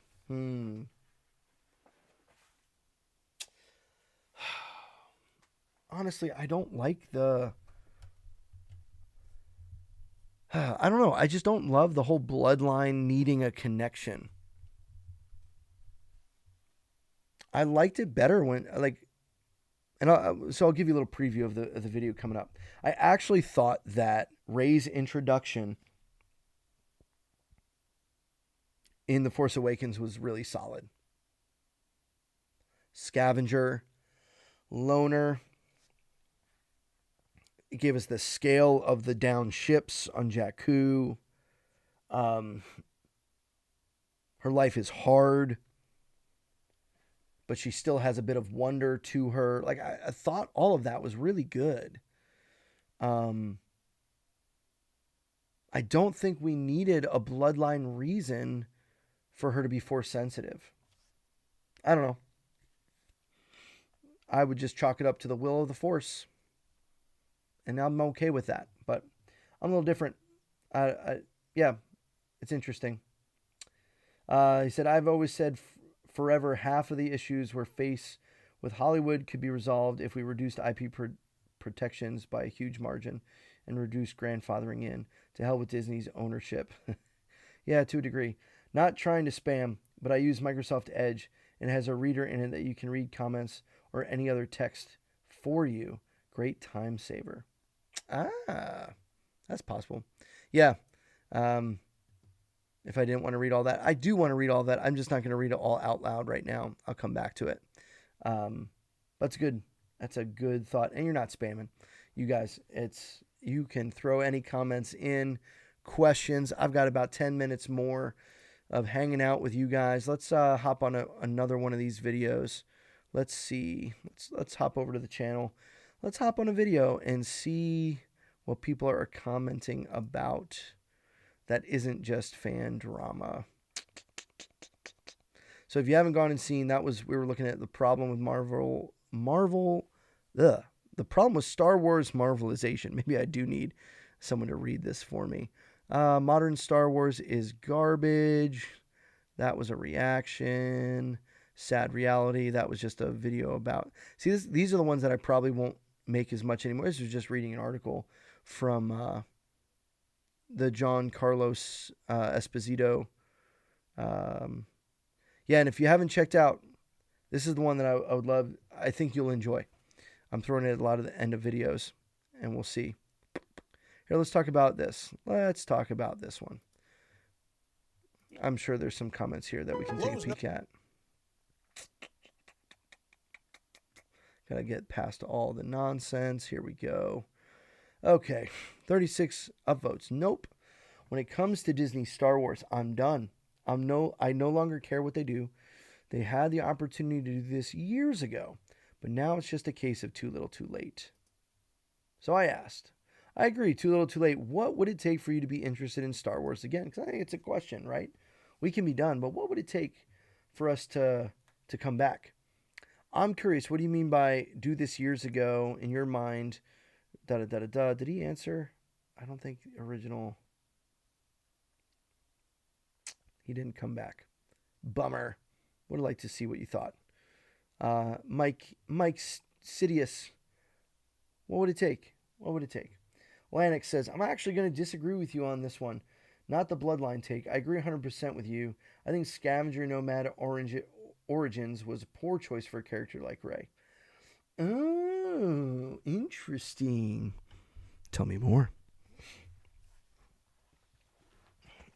I know you only have 150 characters.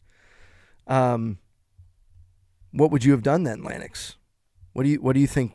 And I know you don't have a ton of characters, but what do you think would have been interesting for her? Again, we now know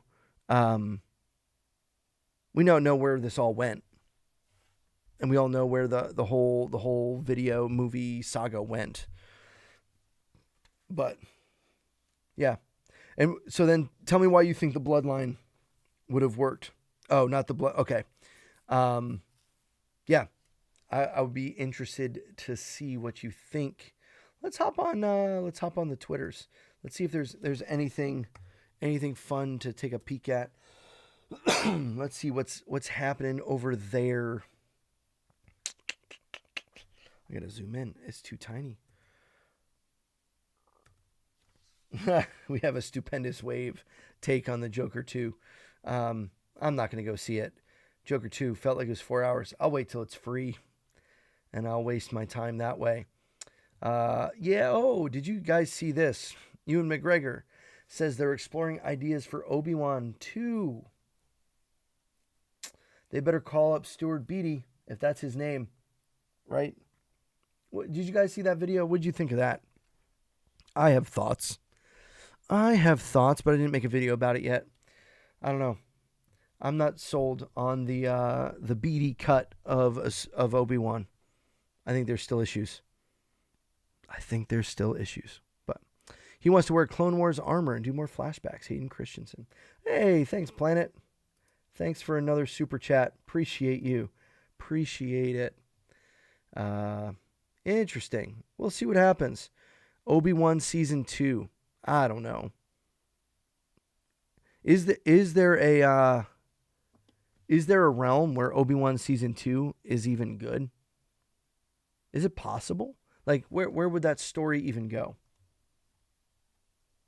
So it's not Obi-Wan Vader. You've done that. It's just Obi-Wan and Luke. You don't want to go down that train. You want Luke to not really remember old Ben Kenobi.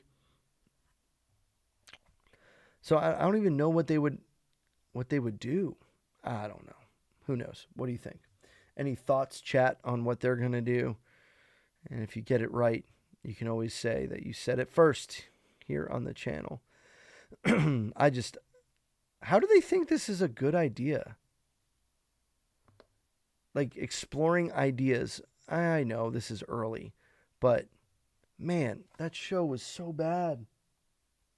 They don't get a second shot at it. There is no second shot. Oh yeah, Milton. Hurricane, any of you in the path? I hope not. Yeah, there's nothing that interesting. Nothing that interesting. So, that was pretty much all I had for us to chat about tonight. We can talk about my fantasy football team crap in the bed today. That's awesome. Yay. Though that's not why you're here. So, yeah, it's... we have a new Paul Tassi article. Oh, guys, hold on a second. Oh, let's go look, shall we? Forbes. Here we go. Got something to talk about. Where do I find that? Forbes, Paul Tassi. He's talking more about the Acolyte. Where is it? Yeah. Okay. Let's see. I have not read this article, so if it has nothing interesting, don't blame me. Blame Paul Tassi. We can do that. I've already had a video about Paul. Let's zoom in a little bit. Oh, boy. Okay. They're going to get all their ads. The Acolyte star blasts Disney for not protecting its cast. Oh, gosh. From what? Have we gotten any specific evidence? Like, has anyone seen the receipts for all of the lack of protecting? Protecting from what? Ideas? Thoughts? Come on. You can have different thoughts. Ideas are not violence. We live in a world that ideas are violence. This is insane. This is why we can't have differing opinions on things, because it's violence. Maybe they don't say that, but you've heard that before. Fans continue to mourn the cancellation of Star Wars: The Acolyte. Change that to celebrate. By Disney, while those hated the show continue to celebrate. I didn't hate the show. Well, maybe I did. I hated the show. Never mind. And even if the cold math is that the show was not well watched compared to ludicrous budget, it's created a lot of bad blood all the same. And it's not just between fan groups, but between the actors in the studio itself. In a new lengthy interview with Glamour, Jodie Turner-Smith, who played Mother Anissa on The Acolyte, spoke extremely candidly about her situation, which resulted in harassment of members of the cast, especially the star Amanda Stenberg. Turner-Smith relays a story about how Stenberg gave her an essay about her dual characters' motivations and inner lives when they first met, which she was particularly struck by, but she put so much care and thought and love into that, and it's disappointing to feel like your studio is not having your back in a very public-facing way. Okay. Here's the deal. Any receipts? Let's take a guess. 1 out of 10. 10 being there will be receipts in this article. 1 being there will be no receipts in this article. What do you think? 1 to 10. Thanks, Jared. Have a good night, man. Yeah, I got to get up here at 5. So we got to, I'm going to finish this and then we're going. I'm going to be tired tomorrow, but that's fine. This is fun. Enjoy interacting with you guys. So Jodie Turner-Smith played blah, blah, blah, blah. If that's just implying a lack of effort on Disney's part, she's going to be much more explicit. They've got to stop doing this thing where they don't say anything when people are getting effing dogpiled on the internet with racism and BS. She said, it's just not fair to say anything. It's really unfair. Oh my goodness. No. People didn't like me in the show. Oh.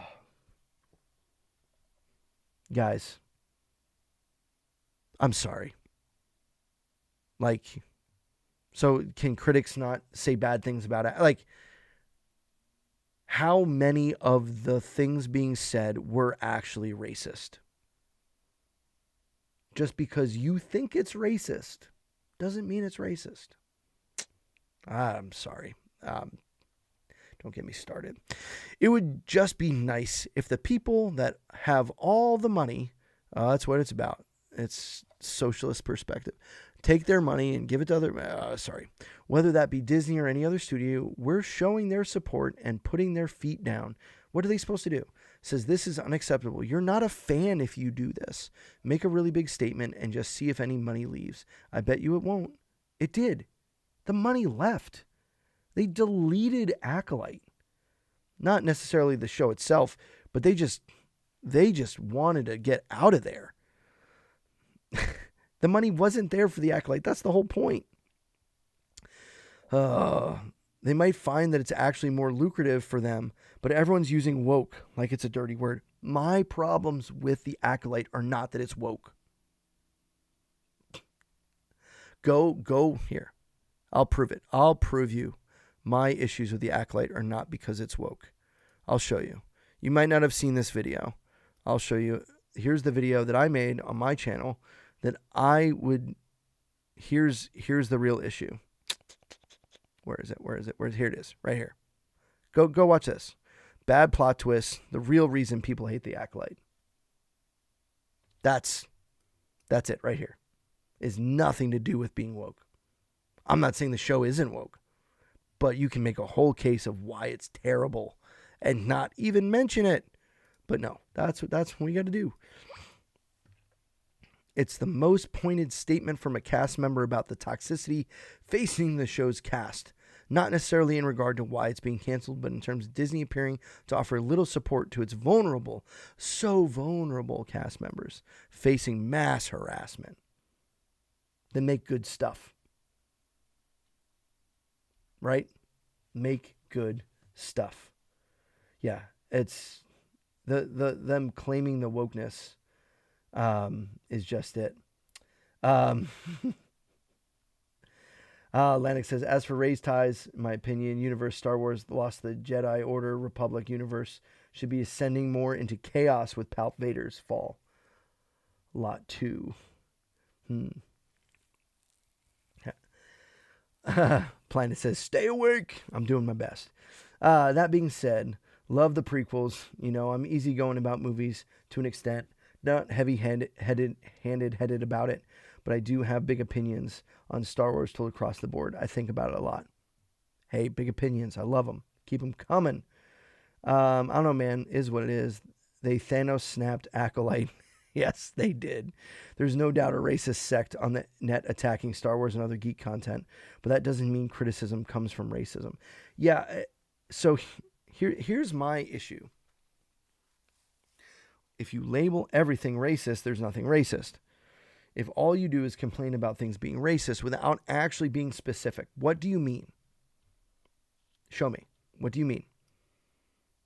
Is it people getting upset that you're going into marketing and your marketing strategy is answering questions about how gay Star Wars is? Is it appropriate to question why there is a certain seeming level of racism in Star Wars towards people that look a certain way? I.e., no one wants to talk about how the only white characters in the show ever portrayed are portrayed a certain way. Torben is basically off for white guilt, is the way it kind of is shown, right? Now, obviously, it's not just that, but it definitely comes off that way. Again, I don't think that's the main problems of that show. But if people are going to be hateful on the internet, like, welcome to the internet. People are hateful. People are mean. People are angry. What are the studios supposed to do? I'll tell you right now, if the show had been freaking awesome, it would have been a different story. Would have been a different story. She talked about social media boot camp, which could even involve taking over social media entirely, scrubbing the internet information, avoid doxing, but also how lately some studios have been assembling superfan focus groups. Oh, that's where this has come up. If you're wondering about what seems to be Disney handoff approach, here's one unnamed TV exec, not confirmed as being Disney or elsewhere. Particularly when it's a negative, toxic conversation, we don't even engage, said a TV marketing executive. Like with toxic people, you try not to give it too much oxygen. We'll reply to comments that are positive and elevate those things. That's why you have Disney shows, because they only will go with the people, but they've taken it too far. They will only go to the people that are positive, not critical. You can be critical and not hateful. You have permission to call me out for being hateful on this channel, 100%. That is not my goal. I do not want to spread hate. Oh, but I will tell you when something is straight up trash. And it is. And it is. That show was. But let's see. Oh, is this the end of the article? Wow, you said nothing, Paul Tassi. But that leaves many actors and fans supporting those actors feel like the studio is not on their side as they face the wilds of the internet alone in this past that has caused individual actors to have to speak out for themselves if the studio won't. Like Ewan McGregor condemning the racist harassment of Obi-Wan Kenobi co-star Moses Ingram. Yeah, that was horrible. But Moses Ingram's character was also horrible. Or now what Jodie Turner-Smith is doing with Amanda Stenberg. None of this is some sort of road to getting the Acolyte uncanceled, but it's viewed as an endemic of a larger problem that most studios refuse to engage with. It's a non-issue that's going away in recent years, and it's only getting worse. I've asked Disney for comment, and I will update when I hear back. You freaking shill. Okay, here's my frustration. Then I'll check out the comments, see what you guys are saying. So let's think about this logically for a moment. Disney makes Star Wars, makes something Star Wars that Star Wars fans don't like. And some Star Wars fans are racist. They are. There are some Star Wars fans that are racist. Is it racist to criticize a show? No. And here's the problem that I am seeing. Because no one has given specific examples. Show me the DM, show me the tweet, show me the video. Because even all of the things that were in that manifesto from Geeks and Gamers and Nerdrotic and so on and so forth, a lot of that was out of context. It was not directed at the specific actors and actresses. A lot of what was said in the tearing down of the trailer, kind of playing the drinking game, spot the straight white guy and you can't find it in the trailer. Yeah, the trailer was downvoted. I thought that was a little excessive. But it wasn't directed at Amandla. Like, what hate was it directed at Mandela? I have not seen the hate they're talking about. I'm not doubting that it wasn't there. But if it's so prevalent, show the DMs. Show it. Just block people then if you don't want to see it. I don't know. Let's see what you guys are saying.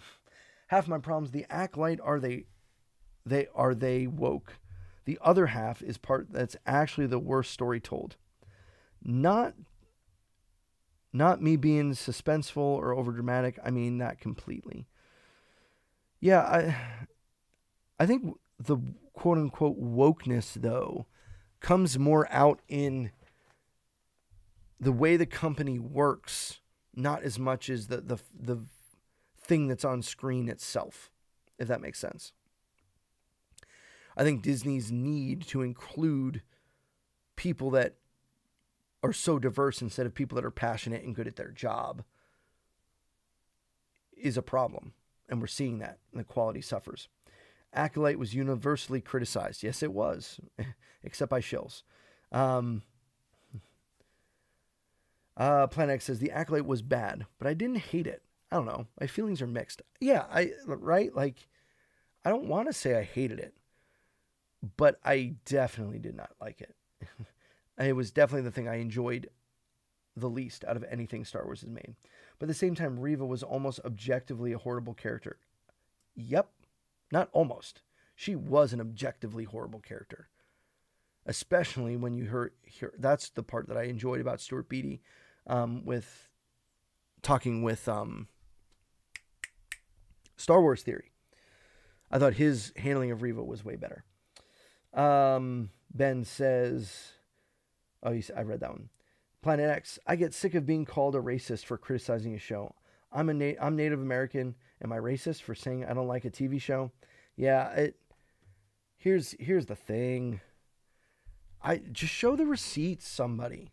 All we have is accusations, and the things that have been shown, I just don't think add up to it. They just don't. I don't know.